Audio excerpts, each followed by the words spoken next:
whatever milestones that Black people make against hate, it ends up benefiting all the other people of color. I can't see what his end game is. The Republican Party is the party of racism, is the party of white supremacy, is the party of hate. This is wrong, and it needs to stop. Everybody wants to go back and drag that piece of history up, but they don't want to go back and deal with what their ancestors did to the indigenous people and to Black people in this country. You got to go. And you got billionaires talking about going to space and Jeff Bezos. Go! Never come back. I hope you get lost. This man has lost his mind. Boom! Come on, girlfriend.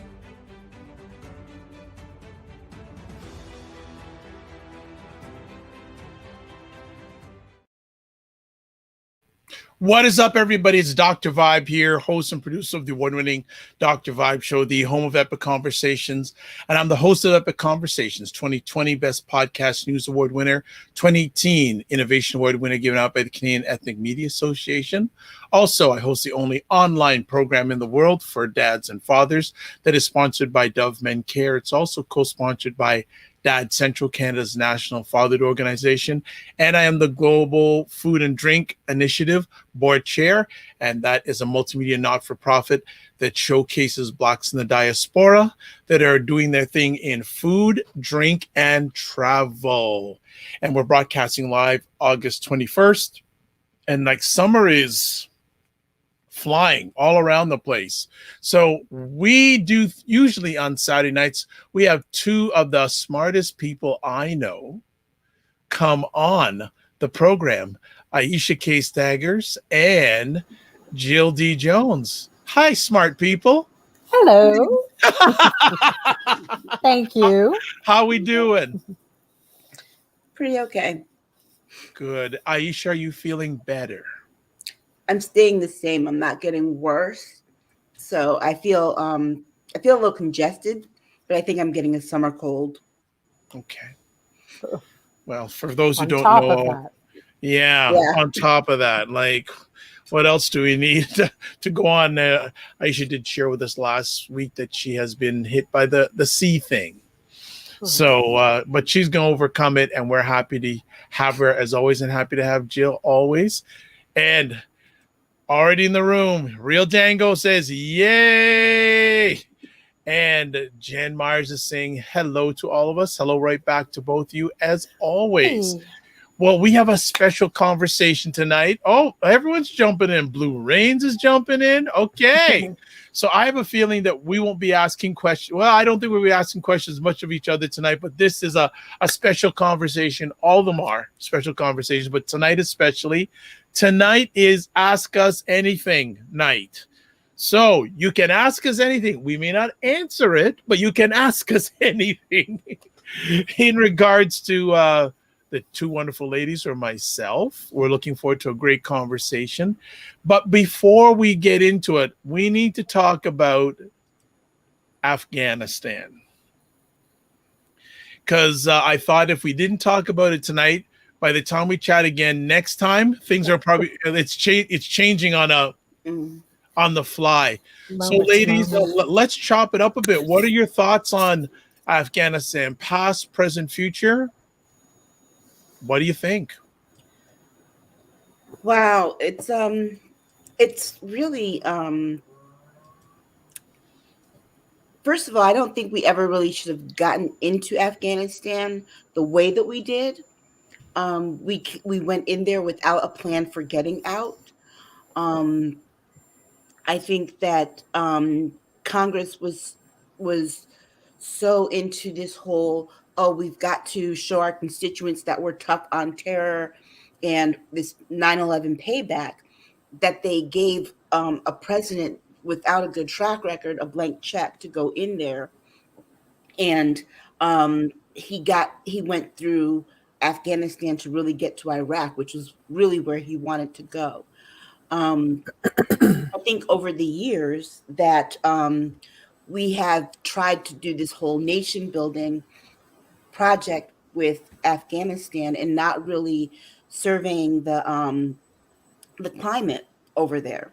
to really see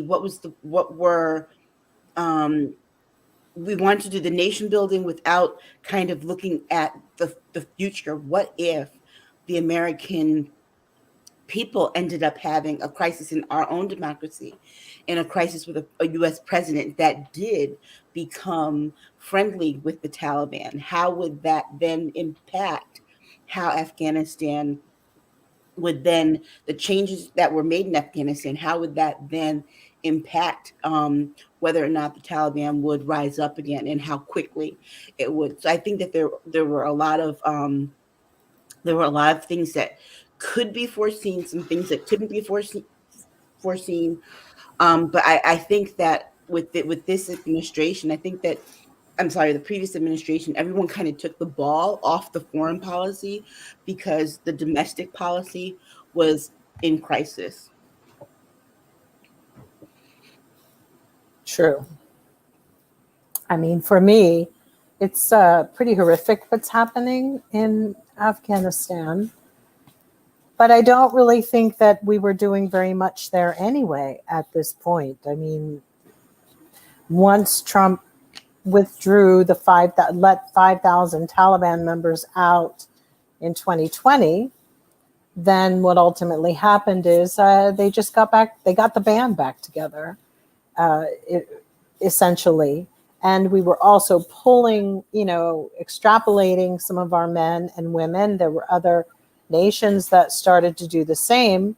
The man who's in power now, the eldest Taliban leader, he's the one who signed that agreement with Trump's people, Pompeo and whatnot.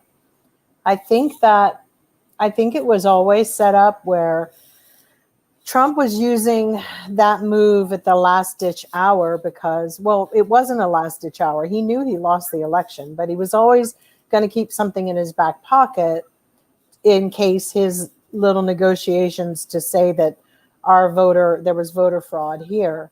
So this was kind of set up. I mean, gotta say, he knows how to CYTA. What does it, cover your ass? CYA? Right.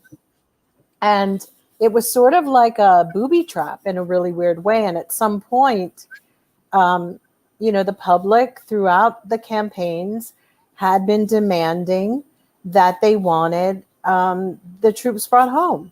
I mean, Trump had promised to do it in his campaign 2016 run. So, he always does just enough and then claims that he did the most. But he's not really claiming this because he can only claim a portion of, if you'd have kept me in, this is how it was going to go. So that rhetoric we kind of knew was going to happen. But in all honesty, it had been dwindling down. I mean, we had some crazy moments at one point during this whole thing with Eric Prince there was a point, remember, where they wanted to take the troops and privatize it. Remember, we went through all of this stuff that was happening in Afghanistan. And in my mind, Afghanistan, because of its terrain and the way it's set up with the provinces and different community leadership in that, it's very hard to navigate. Anyway, the fact that we were able to get it as under control as we did with our allies was pretty commendable. But on the downside, the people, were they thriving? Yes, there were girls in school and women and bloop-de-bloop-de-bloop. But the heroin addiction and opium addiction were skyrocketed there. We had to create facilities to get 10-year-olds off of heroin. That trafficking of young people with children because they couldn't pay their debts. You've got to remember, what is it? Afghanistan is the third largest. I mean, they are the supplier of heroin to the world. And because of the way it's situated, it's in between Soviet Union and then there's Uzbekistan. There's all these different regions. So it's always been a beast. And everybody knows that, and everybody's had their asses handed to them when they go to Afghanistan. And all it was ever kind of set up for, sadly, is money laundering and contractors getting those jobs. And it lost the sense of, once you had Osama bin Laden, okay, and then now what? We're going to stay there forever. And so now we have people coming, and acting like this is an act of providence, and that Joe Biden is responsible for the livelihoods and the lives of these people. And to a degree, I think we are. But to another degree, you have to understand that the Taliban, they seem to appear like they want to be a different kind of government this time. And they're never going to be like, women without scarves and women doing, no, that's not going to happen. But on some level, we are going to have to kind of respect a little bit of and watch. I mean, they've contacted Hamid Karzai or all these other people. And not that we have to respect it. It's just kind of like we gave people a lot of false hope, but we didn't really remedy the situation with the religious aspect of it, because the handover was not a big movement. It was very smooth. Afghanis were not fighting the Taliban when they came in.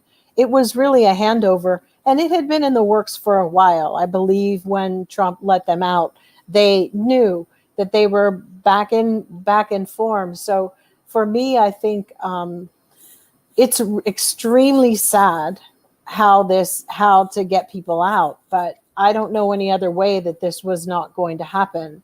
And at the end of the day, we're like talking about contractors who decided to stay longer.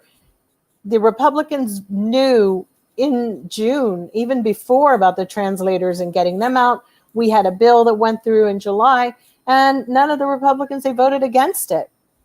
And that's the big problem. And now you should pay attention to the people who have the loudest mouths in the room, because those are the ones who Joe Biden just cut off their livelihoods. He cut off their lifelines, because the Republican senators who have relationships with those contractors who got those government contracts, the ones with the loudest mouths, impeach him, do this, do that.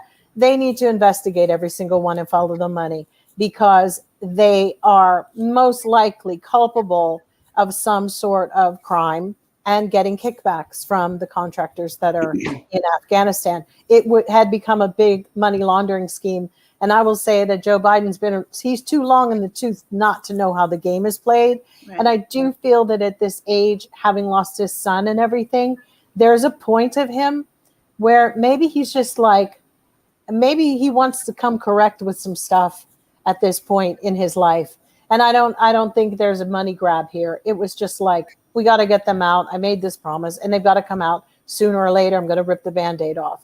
The problem is, it could have been done better, but the Republicans voted against it, and they wanted this, but they also didn't realize that their money just got kaput.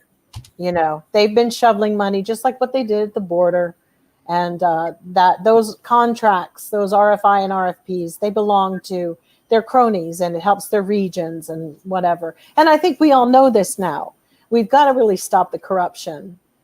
And Afghanistan is a great place to hide for corruption because of the terrain and the territory. And there's always somebody to undermine another fraction. Mm-hmm. And when we're seeing with the refugees that are trying to leave, particularly the male refugees, they were people who aided American troops and American people, translators, etc., while the United States had pretty much occupied the territory. And their fear is retribution from the Taliban.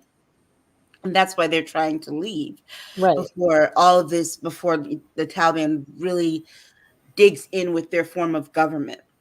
And they're really trying to leave the region for that reason. But that's how despicable the Republicans were. They knew that. And they want to make Joe Biden's administration look terrible. They knew that. And this is how disgusting they are. They're ready to see bloodshed because, and pretend these are the same people who don't like brown people. Give me a break. Give me a break. And we also I mean, cannot are we really going to give them legitimacy? I hope Chris Cuomo doesn't have one of those idiots on his show. And let's not forget that under Donald Trump, the Republican Party, they had their Secretary of State meet with the leader of the Taliban. Trump tried to bring members of the Taliban to Camp David. Remember, he was going to do that. And the only reason he didn't was because he got slammed from both sides. Right.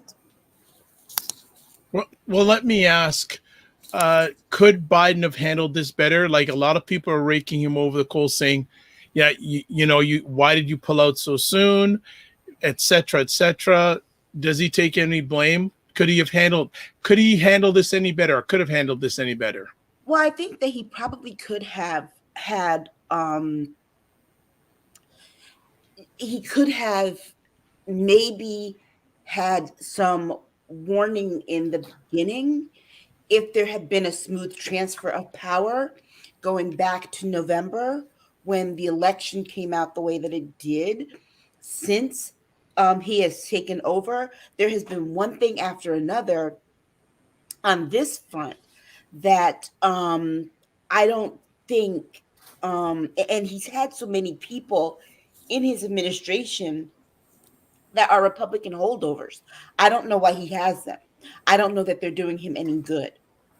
And so I'm wondering if perhaps he's not getting all the information that he should be getting, just like he wasn't after the election when there was supposed to be a smooth transfer of power and the Republican Party, particularly Donald Trump, dug their heels in and wouldn't share any information. And it makes you wonder how much information that they had to actually dig through once they did get in office that was concealed. Well, how could he have had a great transition? Most of the Republicans are traitors to the nation. Yeah. I mean, they all get briefings and they're all supposedly held to confidentiality. But if you believe that, I've got two mountains that I can sell you over here. I don't believe any of them wouldn't rat somebody out. I mean, I think we have a lot of rats in the building. And, can you imagine you're trying to function and anything you say and that it gets leaked, and not leaked to the press. This stuff is getting leaked to other people in other governments, other allegiances. This is why it's actually quite horrible that it happened the way it did. But I see that there was no other alternative, because you can't give a heads up to everybody. How could you give this information? The Republicans are mad because they didn't get a chance to warn whoever they needed to warn. And if they wanted to do it diplomatically and with diplomacy, they should have said, yeah, let's get these people their visas. But the scary thing about that is, even if you are revealing names of people, who's to say that one of the senators that we have wouldn't go and give a list to the Taliban? I mean, or to Trump. It's at that point. People seem to understand the Republicans cannot be trusted with any kind of intelligence. Yeah. And how do you remove them from it? Because they really should not have access to any of it until after they determine what happened at the Capitol, in my opinion. Well, they can't be trusted with intelligence, and they also can't be trusted, apparently, with a blank check, because look what happened with the former president of Afghanistan. He took and ran away with $750 billion of American money. And where did he go? Taxpayers' dollars. He went to another town. He just left the capital and went to a town and just decided he's going to be a regular citizen. It's ridiculous. But that is like, they've been turning leaves for a while, and that was just how they planned to leave the room. I mean, I'll never forget, Desert Storm was such an indicator of the way they choose to fight. They're not fighting people. They're ready to see, I give up, I surrender. And yeah, we know the Afghanis have been fighting with the help of Russia and all of these different things. But to be honest with you, this thing, there was a plan. I just think that the plan got out. If someone's bold enough to fight you in shower shoes with a gun, I know. Yeah. I mean, know that they mean business, okay? True. They're not worried enough to protect their feet. They mean business. So I don't see how we can look at them and think that, oh, with all of our heavy artillery, et cetera, we're going to come in there big. No, these are people who are literally willing to die. They join the military, not knowing that they may or may not die, or that they may give their lives like Americans do. They join the military to give their life to a cause. But they're not choosing to fight going out. And they're not choosing to, exactly. The reason, though, is because they have a bigger fish to fry. And they've got a lot of money, and they've got a lot of power right now. And my feeling is, I don't think they're going to go back to, the scrappy fighting the way. I think they want to play the game legitimately like any regular drug dealer does, and every other government criminal. I mean, none of them are any different from each other. None of them. And unfortunately, the women got caught in the middle. But if they are going to try to find a happy medium, let's see what happens. But they should realize by now that on the stage, they don't really have much. They're stronger if they try to come correct a little bit. They are stronger. Yeah, and with them being the world, one of the world's leaders in terms of dealing heroin, it's only going to take them a minute to figure out how to market that as fentanyl straight to China. Yeah. I mean, let's be honest too. The interesting thing here is, if anybody was listening to the Prime Minister of Barbados was interviewed and was speaking about, people are like, did you make this deal with China? Because most of the Caribbean at this moment is aligning with China. And so on the BBC, they were saying to her, like, what does that leave for us here in Barbados and blah, blah, blah. And she said, well, what are you talking about? You don't say anything when America aligns with China, and everybody's using China. Everybody, she said. And can't hear you, Dr. Vine. China's using them more than people realize. Exactly. Like a perfect example, Jamaica. In Jamaica, there is a highway that's built from Kingston to Montego Bay. It's a toll highway. It's built by China. And I think they have land rights to it too for 99 years. Most Jamaicans can't afford to take it. But she brought that up where she said, go look and see just how much in your own country, how much is now owned by China. And she's not wrong. America, we have so many things that are owned by China here. Look, I always said, and I was waiting for one of you to bring up China, because I think the biggest country that's going to benefit from this is China. Absolutely. Because they're going to go in there, and for people who do some reading, Afghanistan has over $1 billion worth of natural resources, not even including the opium and all that stuff. $1 billion. Minerals, yeah, they do. Lithium. Yeah. Like if you own rechargeable batteries, lithium is a main component of rechargeable Elon Musk needs it. Everybody needs it. Our people need it. They are going to have to deal with China. And China is basically saying, we're king. And basically what we just witnessed was America is not the player. The player is China. Right. Mm-hmm. Well, see, this is the thing too. The difference between America and China. America will go into a country and say, hey, we can't deal with you because of your human rights. China don't care about that. They don't. They just do straight business.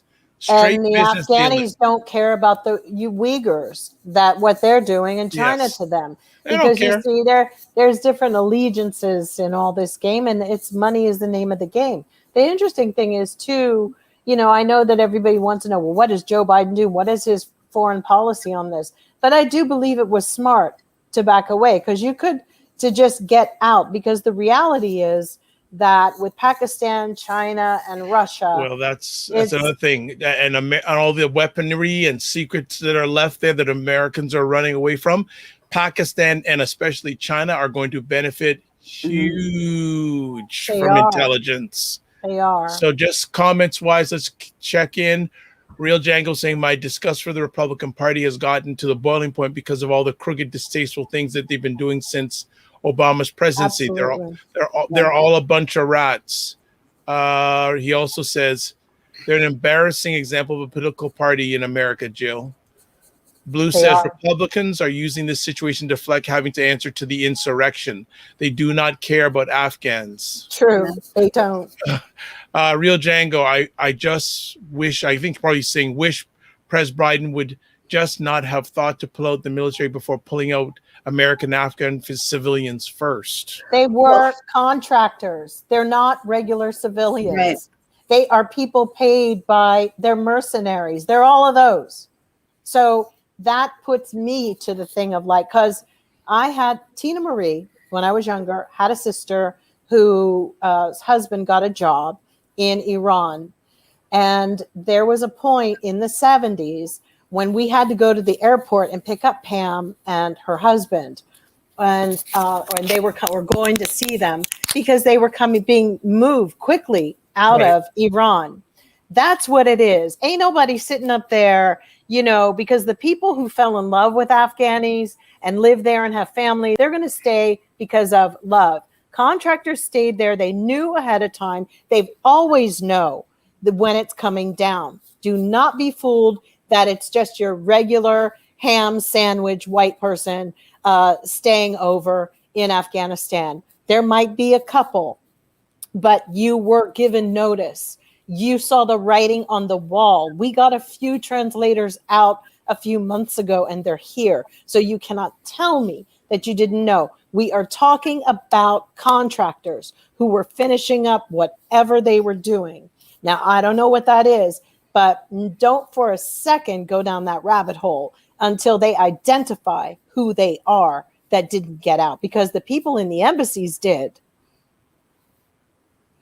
Yeah. These are contractors and they have enough money to go and get their own jets, helicopters, and whatever. And because they decided to stay so late, they put our military people at risk, having to retrieve them.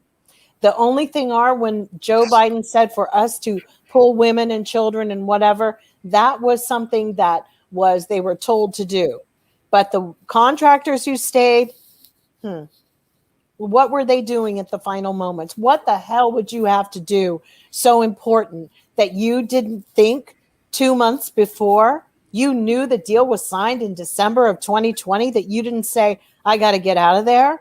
And if you left your family there, then you're an asshole because you should have been thinking more. So no, the picture of, oh my gosh, little Tammy Sue is stuck in Afghanistan and she was a teacher. That was by choice. I believe they were all told sooner, and I'm not so sure, but I'm talking contractors, the ones that our army actually pays for. There are Black Hawk mercenaries. There are mercenaries there, and we have our people protecting them too, or they protect other people who come and visit. I don't know. Some people really do care about the people in Afghanistan, but it ain't the contractors. Yeah, and there's also, you also have to keep in mind the time frame. There is also this big push to get all the people out of there before September 11th, the 20th anniversary. Mm-hmm. Okay. I think that we'll be talking about this also for a few weeks to come. I have a feeling it's far from over, and the scenes that we're seeing of people trying to get out of there and hanging on to planes and things it's just not a good look. No, not it's a good not. look. I mean, one of their Air Force women today pleaded to Joe Biden to help her family and whatever. And I'm like, girl, I don't know if pleading on national television is the best thing. And I really do find the media to be rather insensitive with some of their questions of these people, because if y'all really want their families to survive, you wouldn't be disclosing some of the information that they're having people disclose. But one other thing is Joe Biden does need to get rid of Trump people who worked inside these departments, Homeland Security. Yep. He needs to do a full sweep, because I do believe that whatever the plans were, that there was a rat somewhere. I really do. And it was a Republican. Anything you want to add on, Aisha? Mm-mm. All right. Okay, folks. So that's our one news story for the week, because the rest of our epic conversation tonight is Ask Us Anything. So especially our regulars, this is your time to ask any of us anything you want. Now, I'm a little asterisk. We may not answer it, but certainly you can ask us anything you want. So we are counting on you to drive the show. We've been driving it for you for so long, and you've been so great. We thought it'd be good for you guys to ask us questions. Right. So please put some questions in the comments so we can ask. And if you don't, I can certainly start off the conversation with my beautiful, beautiful lady friends here. So I'm going to ask you both a question. Mm-hmm. Who is an artist that you have never? Give me 3 artists that you haven't seen that you wish you could, whether dead or alive. I was gonna say 1, but 3. I said give you a little bit of, and that may not even be enough. I probably should have said 20, but no. For me, Cesaria Evora from Cape Verde. She was who's one of my. That? She's an amazing singer. Gifted. She sort of looked like Maya Angelou, but she was from Cape Verde. And so she sang in Portuguese. And if people haven't heard her music, and it's just very saudade and very, which is a Portuguese word for like melancholy. So, but it doesn't mean melancholy. It's kind of, any fado artist, I would have loved to have seen perform. I would have loved to have seen Buena Vista Social Club when they were in their heyday, and I never got a chance to see them. And I would have loved to see Liszt, the composer. Oh. Because I'm very curious what Listomania was when people, he was the composer that caused Listomania, which is when people were fainting. And they were fainting. It was like Beatlemania, but times 1,000. Okay. And they didn't understand this phenomena. So I would like to see those, because I would like to go, what the hell is going on? Those are mine. Great cross section, Aisha. Let's see. I would have liked to see Marvin Gaye, because I never got to see I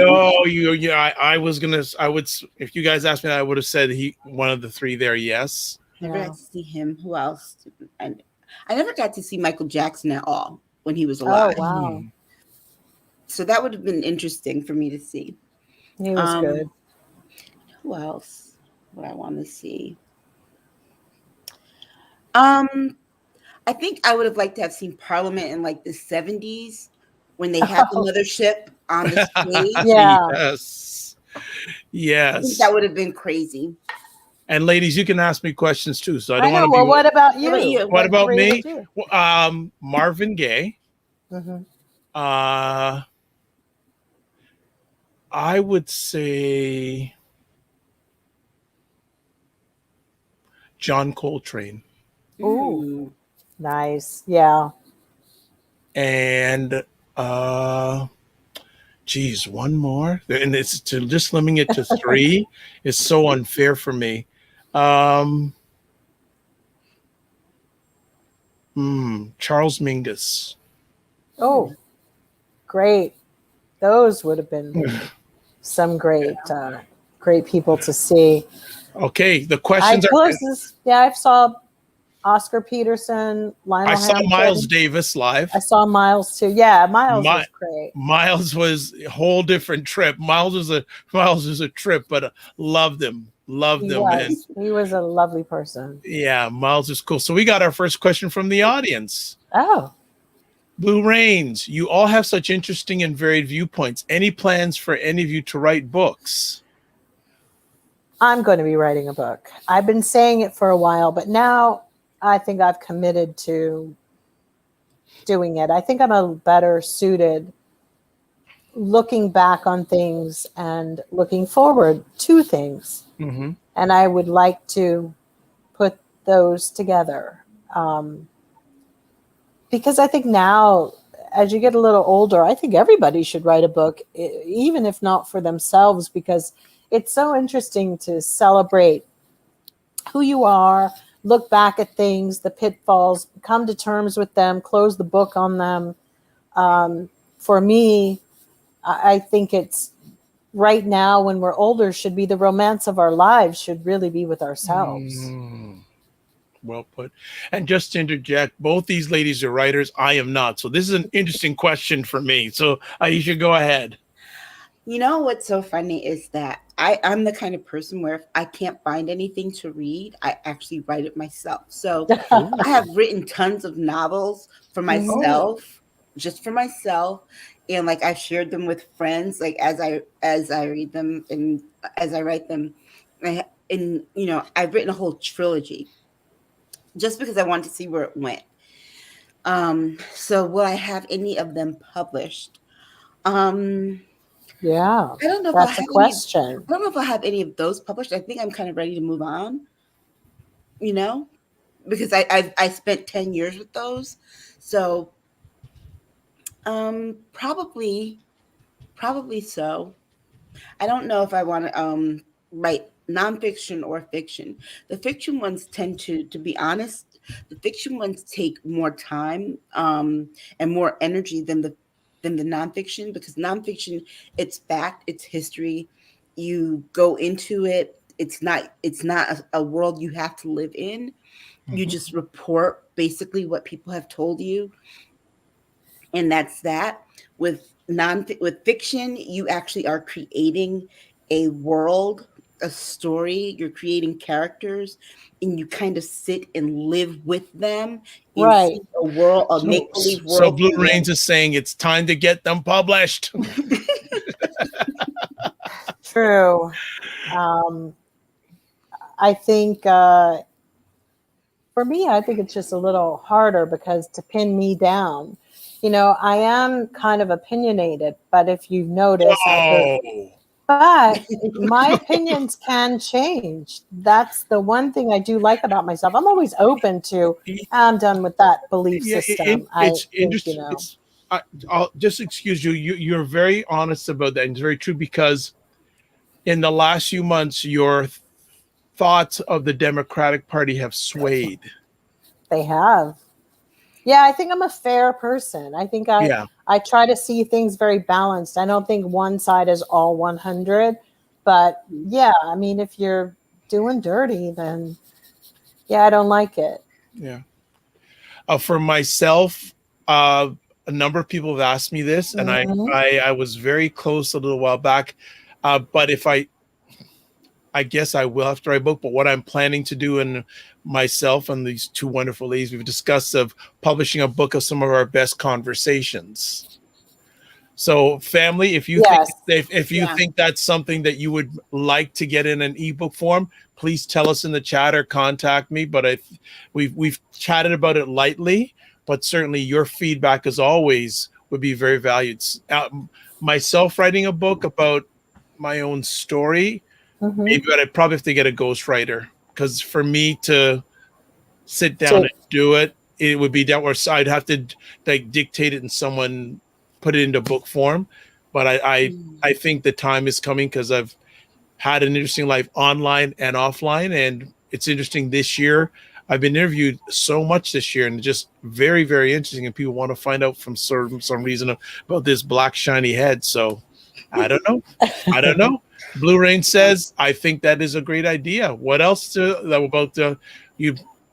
So family, tell us if you'd be willing to purchase an ebook of some of the best conversations. Please give us the feedback. So see, the questions are flowing now, ladies. So be ready. They're ready. I do have PDFs of the chapters that I've published in books and anthologies. I have those, and what I plan to do with them, I have no idea. Oh, Real Dango saying, Mom always told me that these politicians all learn from the same books. So they're all basically the same Yep, people calling themselves different parties. it's So, true. so true. Next question, keeping in the T. Stevens, and welcome, T. Stevens. Aisha Jill, what are your top 3 favorite books? Ooh. Oh, I Whoa. don't know. God. Betsy Brown by Ntozake Shange. I read that when I was, oh gosh, I think I must have been like 12 or so. I love that book. Oh gosh, I love Ntozake Shange's books. Yeah, her play was great too. Yeah. So Sassafras, Cypress, and Indigo is another one of her books that's one of my favorites because it's about 3 sisters, and I'm one of 3 girls. You know, but my mother's children, and we are a lot like those characters in that book. And Sula by Toni Morrison. Oh, Okay. wow. Okay. Well, very nice. Hard to follow.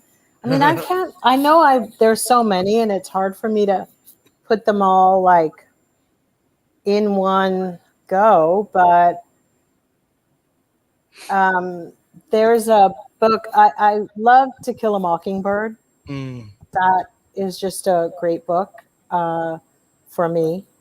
I still remember it. And I, of course, love the film of it.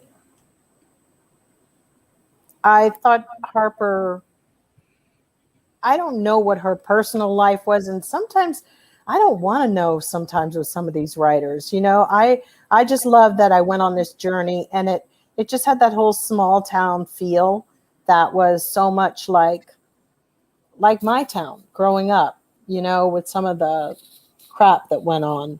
And there was segregation, but there were all the niceties, although we never had, like a Boo Radley and all that kind of stuff. But we, as kids playing, it's such a visual thing for me to see.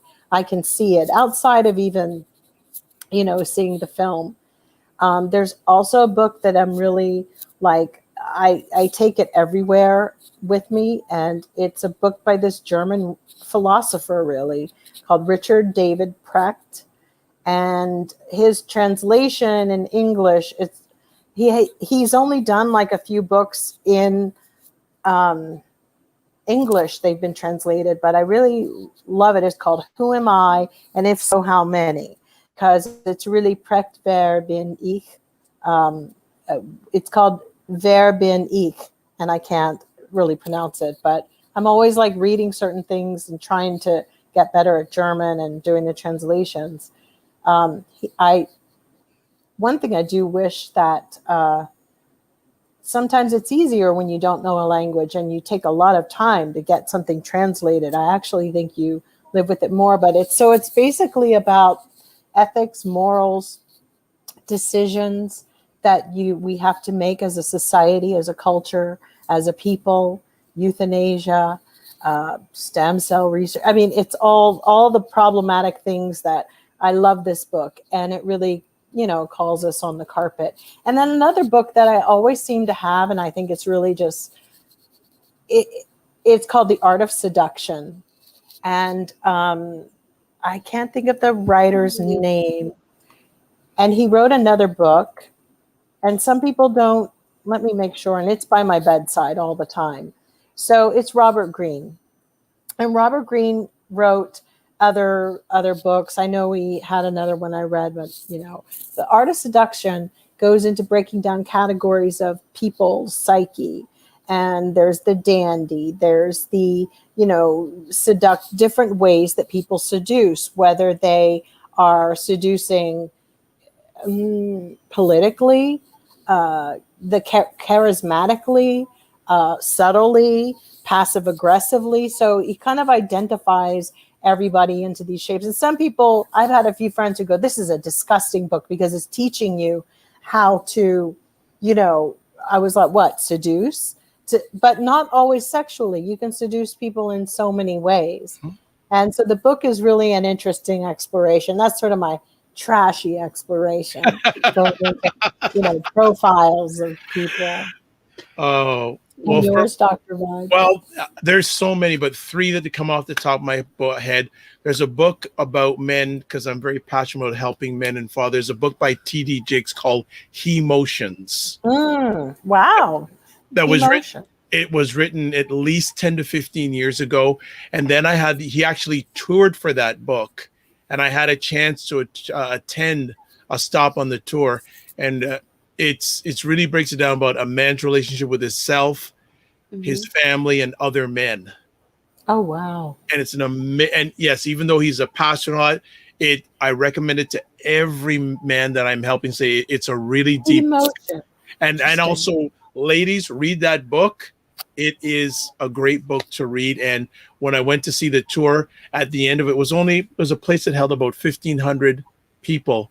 And at the end of the evening, he had 1,000 men holding each other's hands in the audience. It was wow. We need more of that. Yeah, powerful moment. Another book, I'll keep on the men. This is the book that actually started my journey about men. It's called Black Men, Obsolete, Single, and Dangerous. Whoa.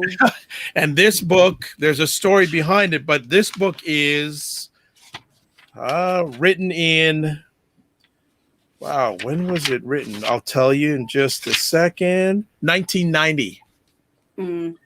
And before, actually it was, and it's a part of a question that'll be coming up with Cinnamon Canella. So I'll pause and then I'll lead into the next question because she has it for me. So that's another book. And then another book that I read, a book called The Four Agreements. Oh, I love The Four Agreements. That's by my bedside too. I read that at least once a year. It's true. It's a really great book, and it's an easy read, but it's a deep read. But the one, Mastery of Love, is beautiful. Okay. That's his other book. I recommend it. Mastery of Love is beautiful. It's a beautiful book. I actually got Mastery of Love better than Four Agreements. It took me a couple times going back. Wow. Family, there are great questions coming on. So I'm going to get to the next. So the next one, Cinnamon Canella. Welcome as always. Hello. Question for Dr. Vibe. How long has it been since the program started and what was the motivation? So this piggybacks to what I just answered. The program, I did my first conversation. All I had was a laptop and a dream. And myself and a co-host who I had at the time, we did our first conversation about Michael Vick and the dogs. Oh. So I don't know, Cinnamon Canella, if you remember that. If not, go look up Michael Vick and the dogs. And that precluded that there was a bookstore in Toronto called Burke's Bookstore. Actually, they're going to be reopening it because there's very few Black bookstores in Toronto. I think right now there's only 2 in the greater Toronto area. And Mr. and Mrs. Burke, great people. It was a great hangout for me. And after I graduated from university, I said, God, I don't have to read any more books about nothing I can't relate to and all that. And I went into their store like I always did, saw this book and sat down, read a chapter, bought it, and read the whole book that night. And that gave me the catalyst to say, with my college radio experience, I said, some way, somehow, I'm going to create a brave and safe space for, at that time, Black Canadian men to share their stories instead of me seeing in the media being portrayed as with the law or entertainers. And when I mean entertainers, everything from a performer to athletes, because athletes are entertainers. They're getting paid to perform. And that started the journey over 3,500 conversations ago. Ooh. So that 3,500. Wow. 3,500 conversations ago. So, and the motivation now is still the same to give people, especially people of color, a safe and brave space to tell their story. Because I am a firm believer that everybody has a story, and part of it will help someone around the world. That's because there's too many people that die without telling their story. So I just want to provide a safe and brave space for them to share their story. So that's a little about me. Let's go to the next question. Blue Rains asks, where can we find Jill and Aisha's published works? Boy, let's see. Mine are all over the place. Yes. That's what I'm trying to sit here and think.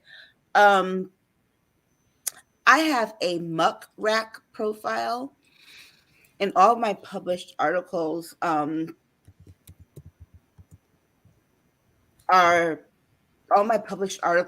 are usually updated on there as I write them and as they're published. So I usually tell people just to go to that profile because if you Google it and you Google my name, you'll find it. Just because the most updated articles are there, and you can actually go back.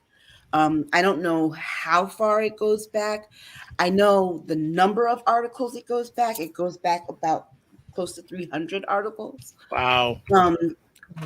On just the spool, and then in the static profile box, it goes back 120 articles. So I don't know, and that's I think that's only going back to 2017.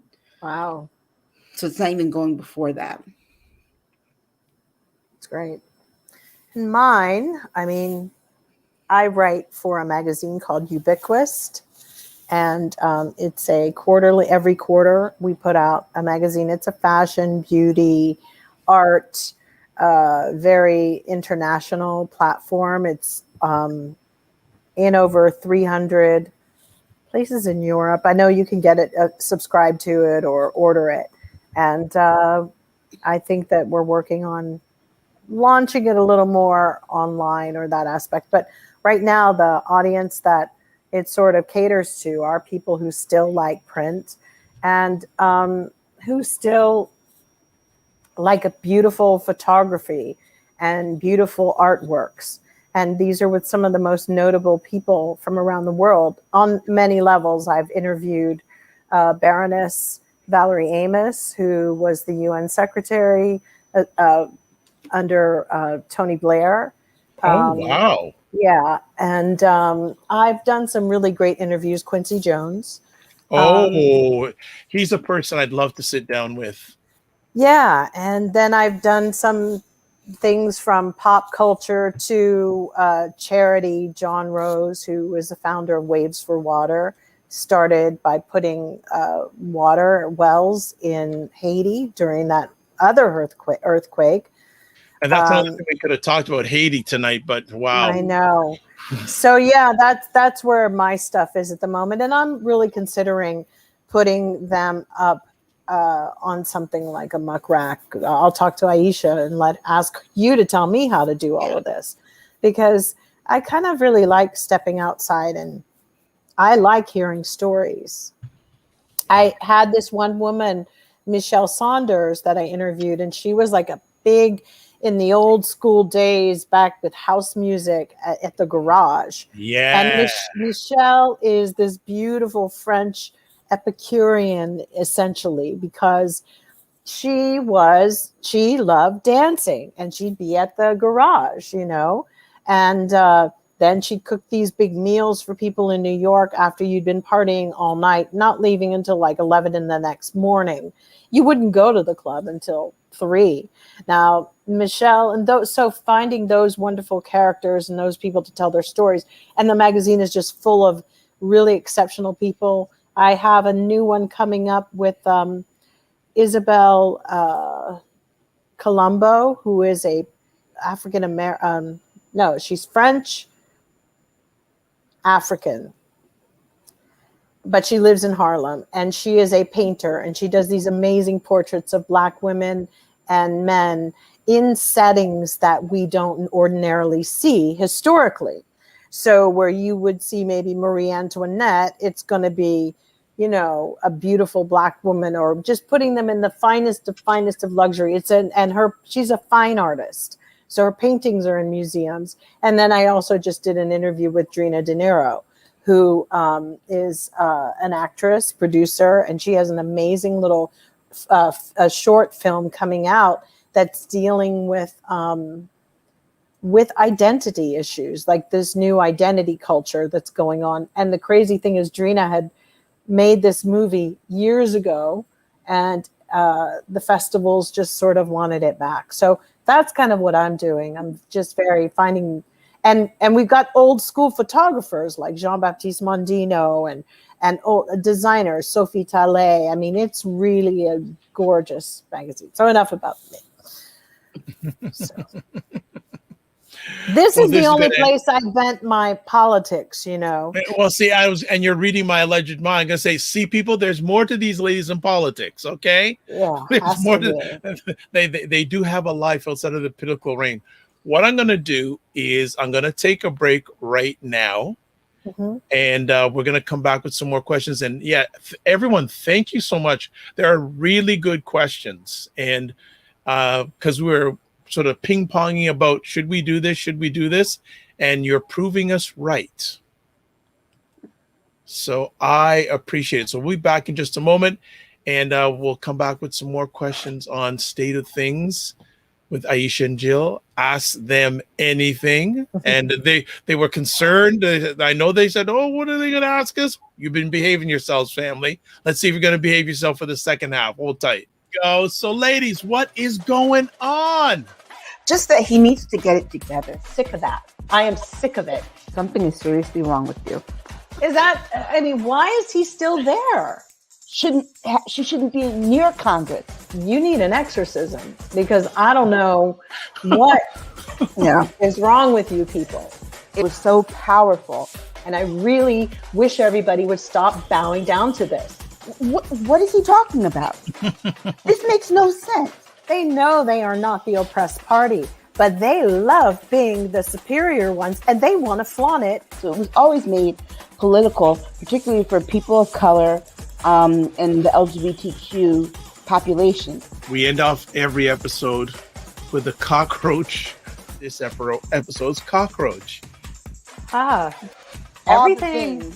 Everything? All the things are going on. All the things? Mm-hmm.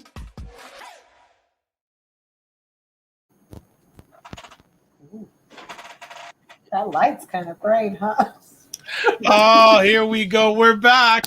We are back. And back on State of Things with Aisha and Jill and myself. And it's Ask Us Anything night. So it looks like this has been a success already, and we'll do it again in the near future. But you're also always good to ask us questions anytime. You can email me. So let's get to our next question. And I was waiting for this one to come up. What are y'all listening to currently, music-wise? Wow.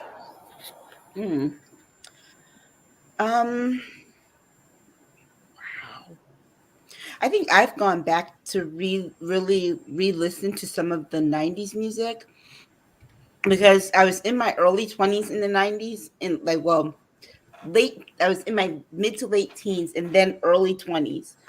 And so I've gone back now to kind of explore it at this age to see what I've actually missed. Interesting. What I didn't pick up on when I was too busy just listening to it for, just dancing and all that kind of value. And now just kind of trying to really think about it, where it fit into the whole culture of everything that was going on in the 90s. Cool. Jill. I have been listening to the band Phoenix. Like obsessively. You'd think I was a teenager. And you are. Yeah. And a lot of I like the Ti Amo album because it reminds me, well, it was sort of created to make you feel like you were in Italy during the summer, and all the things that go on, and fun, light. And the album is interesting because it came off of the heels of the Bataclan in Paris. And so it was sort of a defiant happiness, finding your happiness. And I think that it really was something that I needed to get into this year at this moment in time, because, there's just so much to be angry about. And I just wanted to just get in my car and drive, or put my headphones on and just lay on the grass somewhere and just imagine I'm somewhere else. And yeah, it always seems to put a smile on my face. And then I've been, but like obsessively listening to them. It's like, it's crazy. And going back through the whole catalog and finding, then from there going, maybe I too have been a little bit in the 90s with some of my acts too. I think today I was listening to Nirvana for a minute, and then I said, I got to take this off because I'm about to like have a nervous breakdown. but it was really interesting just to hear these people with these really great lyrics and great songwriting and, words that you would never think could be in songs. So for me, yeah, but really for me, it's been Phoenix lately, and, just kind of enjoying that. Good.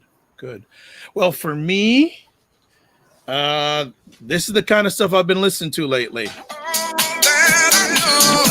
Yes. And me too. I am a soulful house baby. Yeah, I've been doing house too. That's so funny. I love my soulful house. I think like I could listen to soulful house 24/7. Yeah. Easily. It's a good break too. It takes your mind somewhere. But yeah, for me it's been more upbeat. You're right. And what else? Is that it? No, I actually there's a group that I've been a long time, especially during the pandemic, I've been able to dig into some of my musical stuff. And huge fan, well, not as much, well, in their early years, of a group called Level 42. Oh, I love them. I toured with them. Yeah. You what? I toured with them. I opened for them. Oh my goodness. Love like the first 10 years of that band. Like very cool. Like absolutely love that band. Like incredible bass player, their bass and keyboard player. Oh my goodness. Mike Lindup, he just released a recent song called Time to Let Go. I've been like listening over and over, and the lyrics are so meaningful. Time to let go. Like that just right there. It's time for many of us to let go of some things. I've just really got into that. Back listening to Pat Metheny. Chris. Chris is back. Pat Metheny is probably the artist I've seen the most. I've seen Pat Metheny 10 times in concert. Oh wow. Yeah. Huge fan. So that, and believe it or not, folks, I'm a fan of prog rock too. So yeah. So and here's a crazy thing, folks. In my time, I actually saw Van Halen live 3 times. So, oh my God, yeah. So I've got a very, very, very music taste. So right now, do you like Michael Kiwanuka? Yes. I think he's awesome. Yeah, I've been and Tom Misch. Yep. And there's another one, and I can't remember his name, but I was listening to him the other day. So like Jill, my music goes all around the place. I'm all around the place. Sometimes you'll hear me listening to Rush. I have so much respect for that band. So if people want to chat me offline, you'll get the alleged music mind of Dr. Vibe, actually. So a little novelty fact. My father is a huge record collector. He's actually a member of the Vinyl Record Collectors Hall of Fame of America Hall of Fame. So that's where I got all my music from. So So if you ladies ever come to Toronto, I definitely would have to have you hang out at his house for a while, because one of his greatest joy is just to play music for people. Yeah, my father is the same way. And for his collection, my father's collection is so big, you can't even keep it all in the house. A lot of it is stored. Yes, my dad has. I gotta have to take a picture, and maybe next show I'll show my dad's man cave. He's a real man cave. Oh yeah. All right, and Chris, good to have you, Chris, and you're a Level 42 fan. Yes, Chris. Wonderful. Let's get to another question. And this is one I was going to ask too. Any penless bilingual or more?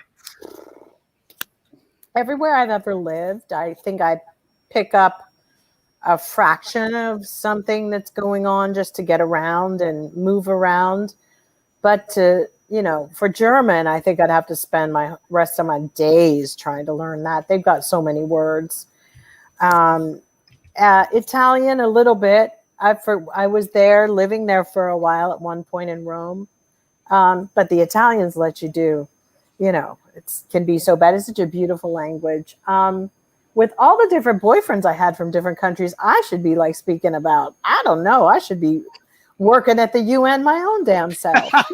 Well, from the White House to the UN, from press But secretary to the UN. I know just enough of everything.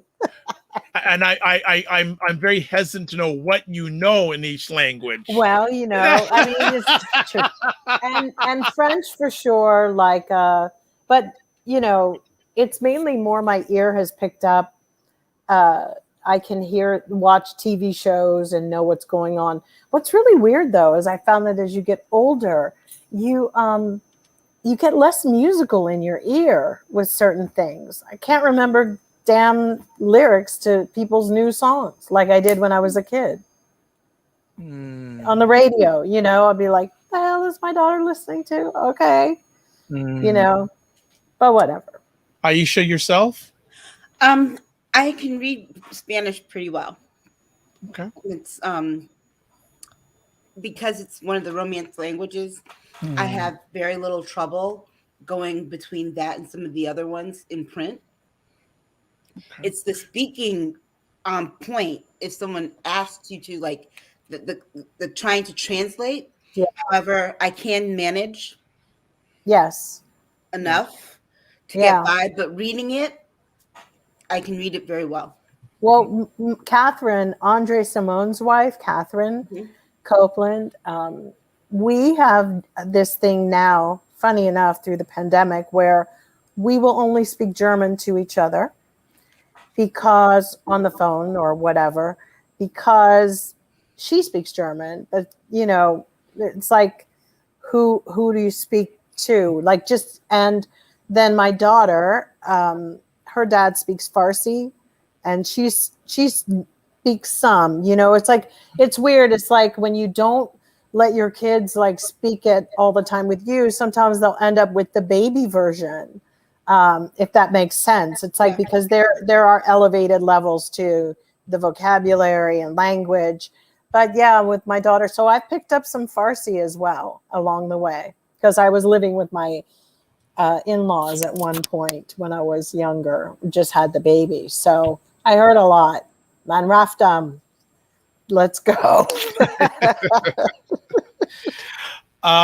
For myself, un peu français. And when I was in my last year of high school, I got 75% in French. I said, I'm going to university. I don't know how I got this mark in high school, so there's no way I'm going to go risk it in university. But I have a little bit of regret that I wish I would have continued with it. And I do make trips to Montreal and Quebec. Montreal, your English is tolerated. In Quebec City, no. So it's not. So a little bit of regret in that I didn't. But it's always interesting when I'm in those cities. Then they say, "Oh, you understand?" Yeah. So I say not fully, but I understand. It's so you're cool. So there you go. So that's just to hold those intellectual conversations is tough. Yeah. So let's move on. I think that this question is for Aisha, but should be for both. Are you going to be running for anything, Aisha? Not in my immediate future. There are some things coming open in my local area. I'm really just kind of waiting it out and looking at the political landscape. The congressional seat, for example, in my district, Rosa DeLauro has held on to that for a very long time, and I don't see it going any other direction. People here really like her. But like local the state house in the state Senate, those are always open, and they're constantly changing. They tend to be a little bit more on the progressive side. Right. Jill. I don't think I could stand being around any of them. I think they think Nina Turner was bad. You know, I was looking at Nina Turner the other day and I said, why don't I feel her sometimes and go, oh, she makes me so mad. And then I said, Nina Turner is a lot like me with her mouth, like just boom, saying it. And I respect that. But I also know that on the whole, some of it, you got to know when to hold your tongue and know when to use it. I don't know if I could be around all these people because, you know, I'd be sent there as a Democrat. And then the next thing you know, I'd be like, I can't stand any of you all right now. Get out of my face. I'm who I want to be. That's exactly You don't have to vote the way you want me to vote. So I don't know if I'm the best. You know. We'll phone the Jill D. Jones party. I know, right? The Jill D. Jones party. I see that. The common sense party. Yeah, there you go. There you go. For myself, who's zooming who party? There you go. Who's zooming who? Who's zooming who party? Yes. For myself, I've not considered, but I've been asked at various times over the last few years. I see what they go through, and it's just brutal. And I think if you look at it, you can be more powerful outside of politics than in politics. So yeah, it's kind of like you're just whoring for money all the time as a politician. Yeah, and you know, got to toe the party line and all that. That's. If you had asked me when I was 31, my answer would have been different. It would have been like, yeah, absolutely. But right now, it's kind of like, if they remove money from politics, which they never will, then, you know, you'd see a lot of people who wouldn't want to be in it anymore. And maybe we'd get really good people then. Yeah, be in it for the real reason. Serving the people. Okay, let's continue on. So Emotions is a must-read. Excellent. I fully agree. Black Beauty saying it is so interesting how books that we read from the past have become so comforting in these COVID times. True. Another question I was hoping get asked. Have you all met in person? No. We have not. Especially during COVID. I'm in Canada. These two ladies in the US. It ain't happened. But if and when it does, we'll do a live broadcast together. For sure. I would love it to be in Toronto because I love Toronto. Hey, I could live in Toronto. I got the studio, so I can get the studio space like that. Yeah. So we will look into that. Keep on pushing us on that one. Senator Canella, let me just see. So I have put where you can find Aisha and Jill's writings in the Facebook and YouTube comments. So go for it. Cinema Canella. And this has to be Jill's question first. Favorite food? I know Jill likes to bake. How about Dr. Vibe and Aisha? Are you good cooks or bakers? Or like me, good eaters? Wonderful question. Jill, go at it first. You're our cuisine queen. For me, of course, I bake my breads. Doing a lot of Kaiser rolls lately, German ones. I think I've really been focusing a little bit more vegan to make it really taste good, like with different vegetables and that still accommodate my husband as well, who's not a vegan. And I'm not necessarily one either. I'm leaning more into the vegetarian world. But, you know, I do have a culinary background because there was a time when I worked assisting a chef. Okay, Jill, you got to write a book. Come on now. And I remembered when he was doing his book and putting the recipes together, and then, you know, you test them all out. That was an interesting world, but talk about a hard job. I think my favorite food, though, is Japanese food. Okay. I love Japanese food. And that's why, you know, they eat a lot of meat and they also eat a lot of fish. Fish. So for me, it's to adjust those things. It's going to be interesting, and that's what I've been working on. Okay. Adjusting Aisha? those recipes. My favorite food. My favorite food is actually cucumbers. Mm. Oh, I wow. love cucumbers. I will eat them like sliced thin like potato chips with different kinds of salad dressing on them. I Oh, love that's cucumbers. nice. That's a healthy snack. I just love cucumbers. And it's like, oh gosh, I have to have a cucumber every day. Right. So you know what? Since I've been sick with the COVID, I actually have taken to making vegetable soup, Uh-huh. but not just like with regular, like the peas and corn and carrots and stuff. I Right. don't like cooked carrots. So instead of carrots, I've used sweet potatoes and butternut squash. The orange. Right. I've used mushrooms in it. I've put zucchini squash, yellow squash. I've Zucchini bread, maybe, please. Zucchini bread, I I please. love have made zucchini zucchini bread. bread. Really Yeah, good. it is I really good. love But this zucchini soup bread. has helped me Fantastic. so much in terms of just feeling better.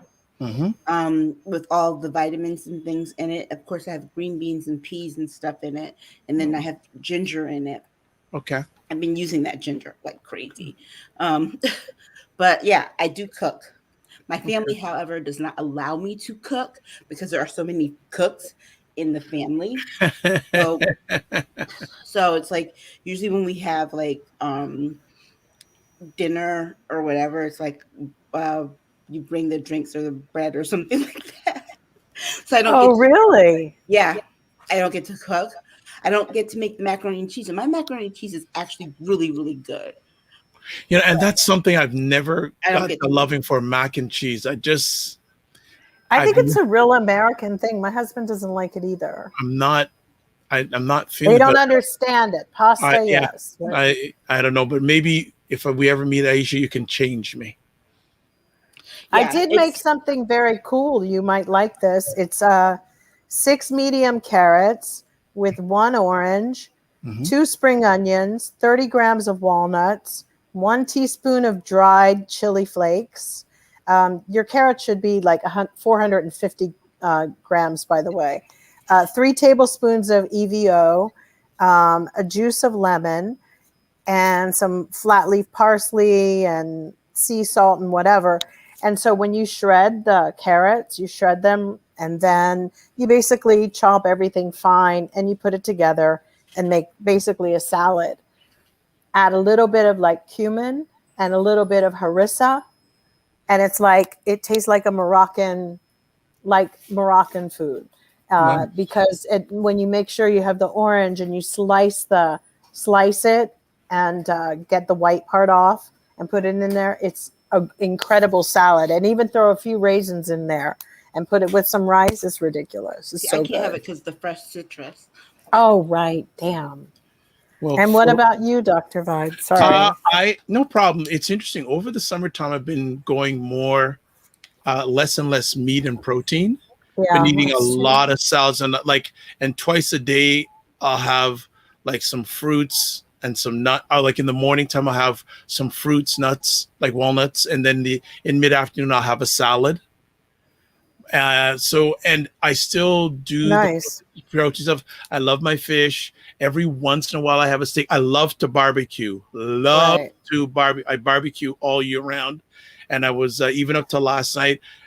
Put some pineapple on the barbecue and sprinkled cinnamon on it. That is amazing. Pineapple on the barbecue with Ooh, I love cinnamon. pineapple, but I've never tried the cinnamon. I'll have to try Yes, that. it's cinnamon. It's really, really good.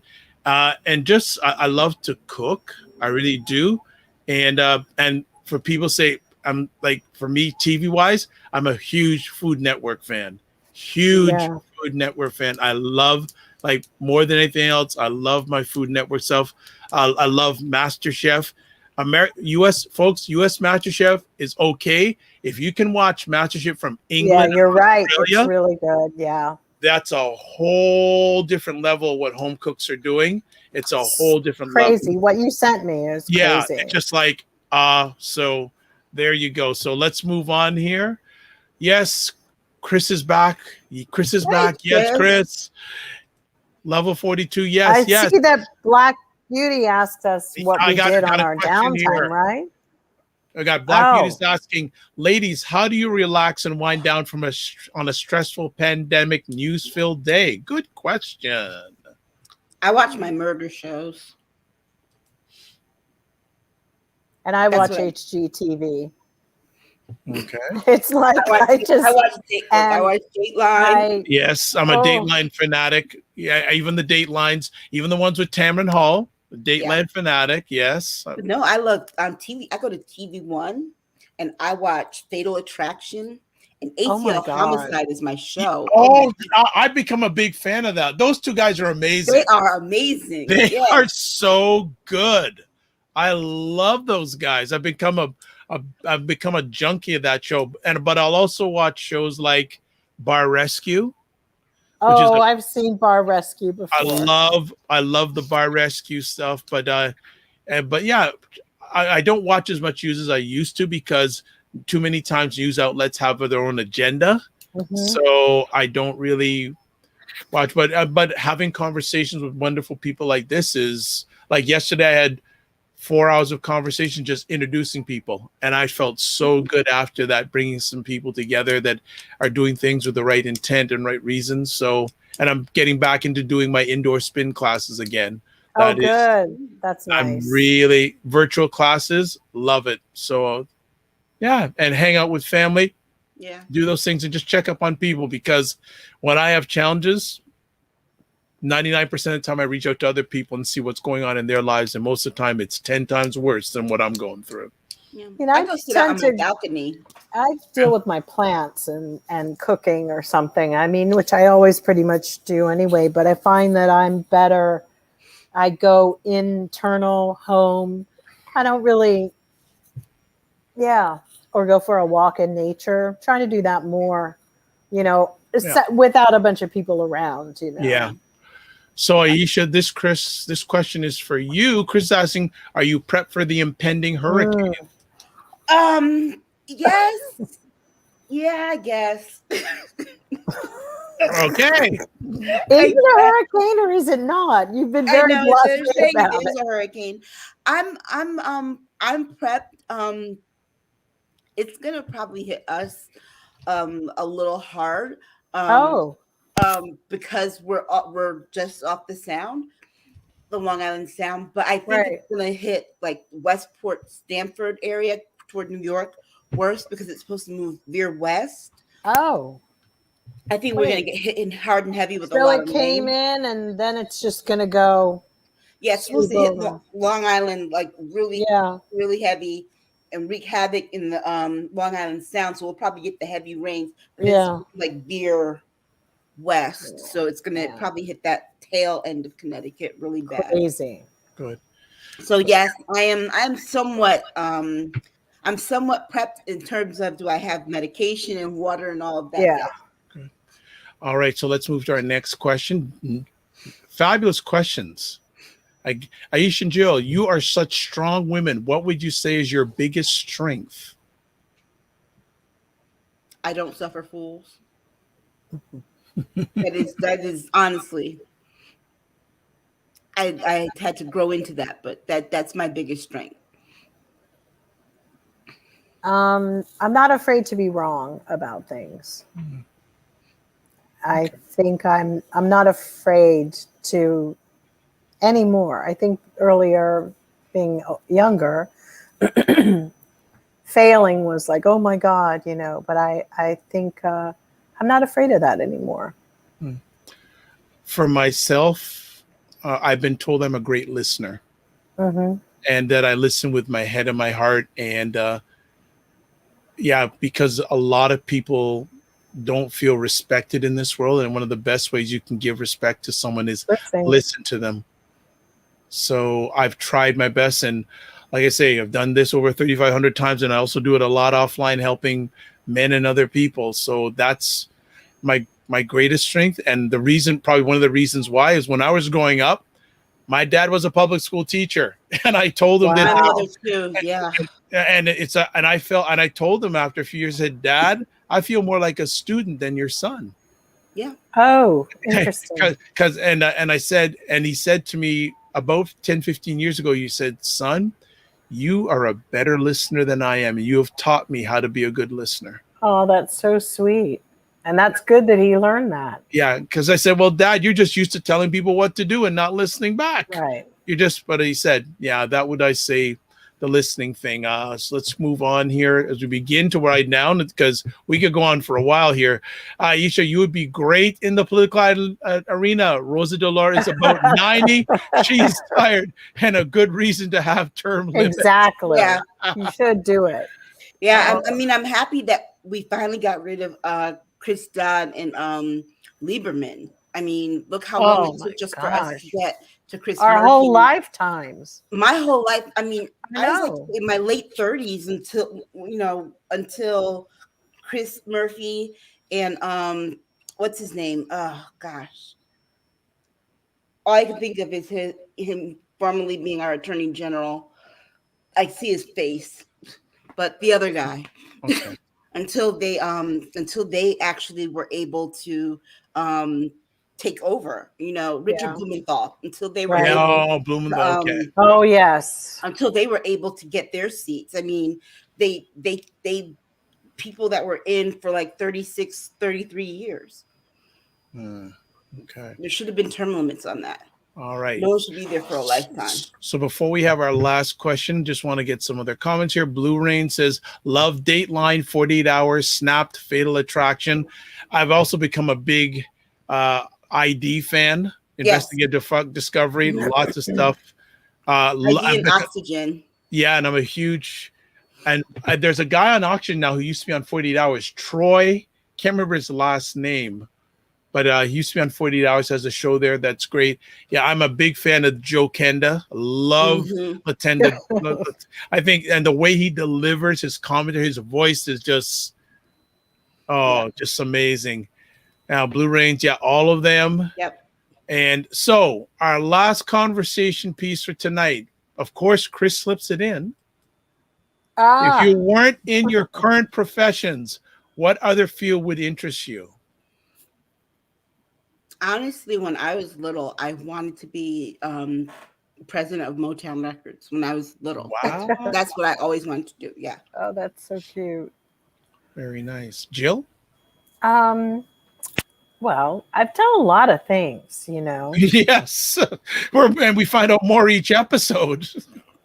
And, my hobby was interior design, flipping houses. But for me, what I would do if I were younger, probably sociologist. Okay. I think I would be more interested in moving along the lines of that kind of, some kind of social anthropologist of some sort. You'd be good at it, because that used to be my former job. You'd be good at it. Yeah, really?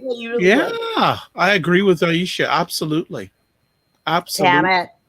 Well, they don't, had us singing for coins as kids. I think that's one of the really, I know when I was working in advertising, one thing that we started having happen was that there's so few people of color that go into it, like African American kids. Yeah. And, and I was often thinking, because no one's really broken it down to them, like this is what's available and it's fun. Until Spike Lee came along, actually. Spike was really one of the first who started to say, hey, wait a minute, you can do this as a director, you can have an agency. And, I worked with Spike at the agency I was working for was the parent agency of his agency. So Aisha, she doesn't want to write a book. Look at the name dropping going. She don't want to write a book. All right, okay. No, but I mean, I'm just saying, I think that if when we're young and they don't open up these opportunities, it's like when I was, so bad at certain things like calculating things or, didn't want to go and do geometry, even at like 8 years old or 10 or whatever where you are, they should just set up a dollhouse, give you the measuring stuff, and let you start trying to figure out how to decorate that house, how to do the wall space, how to do everything. Because I also had a stint in interior design, which is really my heart. And I'm and worked with a few architects. I'm a Gemini at heart. You know, I jump all over the place. It's very hard. The problem with books and all this stuff is like, Jill, can you finish one thing? Because everybody says that, like, Jill, can you finish? Because I jump from people, I jump from things. And that is my worst trait, probably. Getting really, you know, seeing another train, like, let's hop that, let's go. But yeah, I think we need to expose our kids more. And actually at the at what your school, Aisha, like these schools, we would go and try to recruit these African-American kids into coming into advertising, because that's why the face of our community, that's where it is. And you want to be there to create what people are seeing. It's important. Controlling the narrative. Not everybody could be a singer, is what I'm trying to say. Controlling the narrative. Or a rapper. Right. It's like, damn. Or a ball player. Right. Yeah. For me, just to end off really quick, I'd say probably I wish I would have started my own business at a younger age. I begin to think that if I had to do it all over again, the most I would have probably went to is college. I would have not gone to university. Wow. I would have. What's the difference between the two? In Toronto, in Canada, there isn't a lot, because college offers more applied things and offers a lot with work terms and internship. Like a lot of, like, to me, and this is me, a lot of stuff with university, if you want to be a doctor, a lawyer, or sociologist, psychologist, but a lot of those other professions are offered at the college level. Trades. Yeah. I don't know if I do a trade, but certainly something at the college level. Like when I finished university, I took a 1-year course in public relations and marketing, and I learned more about the work world in 1 year in college than I did 4 years of university. That's the same with my daughter, because she went to school in England. Yeah. So she was in college. And then when she decided to leave and come here, everyone was like, but she should be back in high school because she's 17. It was like a really funny year. Yeah. And then here, the idiot teachers took them forever to understand. I had to go and have her grades transferred. I was like, she's done. She's actually done with this. She was done with American high school at 16. Yeah. Pazzo. Yeah. Yeah. Well, and the other thing is, following my dad's steps, a teacher. I actually applied for teachers college twice, did not get in, and I didn't want to be a lifelong teacher, a applicant, and I still miss not being in that classroom. That's a whole other story when we do our. But you are a teacher in a way. Yeah, I am. I realize I can do my. I don't have to be in a classroom, but the 2 years I spent working in a school were two of the most fabulous years I had professionally and personally in my life, because the group of people I worked with were absolutely fabulous. I bet you were the best teacher. I would have been like, I'm going to Dr. Vibe's class today. I can't wait. Or was it Mr. Vibe? Well, quick little story for us to close out. My first day in class, I was in a area that was Jewish, upper middle class. I come in my first day, I'm in a junior kindergarten. So first of all, there ain't no one that looked like me in the junior kindergarten, right? No one. And so within 10 minutes, girl comes up to me, comes up to my knees, and says to me, she's got long blonde hair all the way down her back, blue eyes, asked me, how come you're so dark? Oh, no. So I'm going, IE. And we all know kids, they want an answer. They do. They want an answer. So I said, Terry, when God created, see, Jill already knows there's craziness. So I said, Terry, when God made us, I was in the toaster longer than you. Oh, so she sort of looks at me and just like runs away. Next day, guess who comes knocking on the classroom she door? said they were in a toaster and you were in a Jewish school. Oh, well, I didn't. But it didn't go down that way. Oh, okay. But all right. But next day, guess who comes knocking at the classroom door at 9 a.m.? Terry's mom. Bingo. Terry's mom. So Terry, is Mr. Gao here? I'm going, lady. Come on now.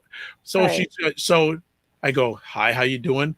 Said, well, last night at our table, Terry told us a little interesting story. And I go, here goes my teaching career done in 2 days. Right. She said, we laughed so much. That's great. She says, we laughed so hard. She goes, here's my business card. She was a lawyer. She said, and also I'm the head of the PTA. If you need any help, you call me. Oh, that's great. Wow. Yeah, that could have gone either way. Oh, yeah. It could have went many different ways. With the wrong child who's like, I was in a toaster. Yeah, right. No, that's great. That is so cute. I love that. That's just often a little fun story. So I have one or two stories too, folks. Just one or two. Of course I can't keep up. Maybe next time we do this, I'll give my Kate Bush story. Kate Bush. Yes, I was with her. Oh my God, I love Kate Bush. One-on-one for 1 hour. Oh, you got to tell my daughter that. That is, she loves her. So Are you joking? No. Because she never goes anywhere. She doesn't travel. No, this is way early Korean. If she didn't like it then, she had very few interviews. Yes, very, very few interviews. And but that's another story. Folks, we're done. We are done, but I'll tell you something. This was fun. Fun. Jen is saying this show is fabulous. Hope you do another with this question format. Absolutely. Chris says, thank you, Dr. Vibe. Aisha and Jill, the very best of you all. Aisha, stay safe for the opinion. And you too, Chris. Yes. You too. Thanks, Jen. Django says, fresh Kaiser rolls? Really, Jill? Yes.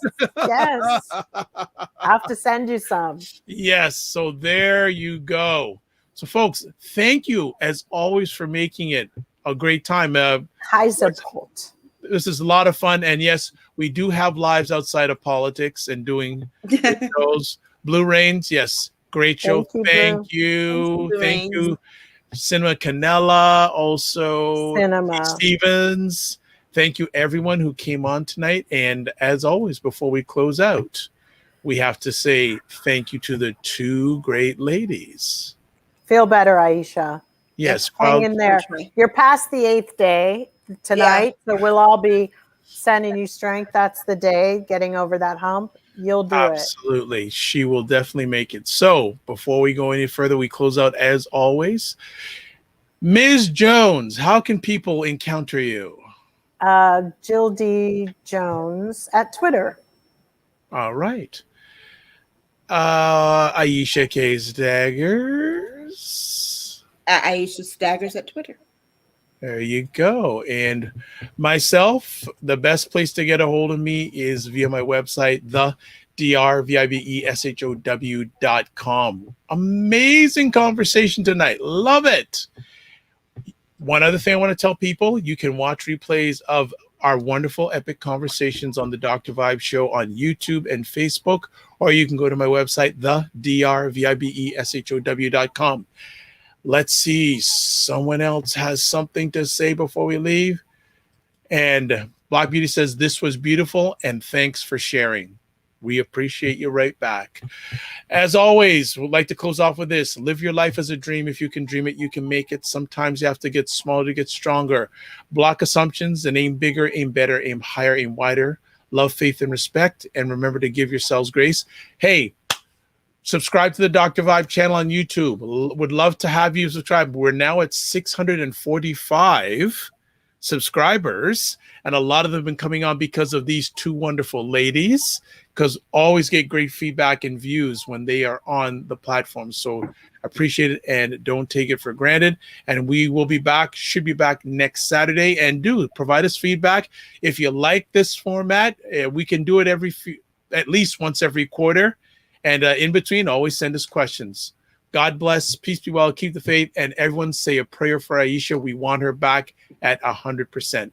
Keep the faith, everybody. Be well.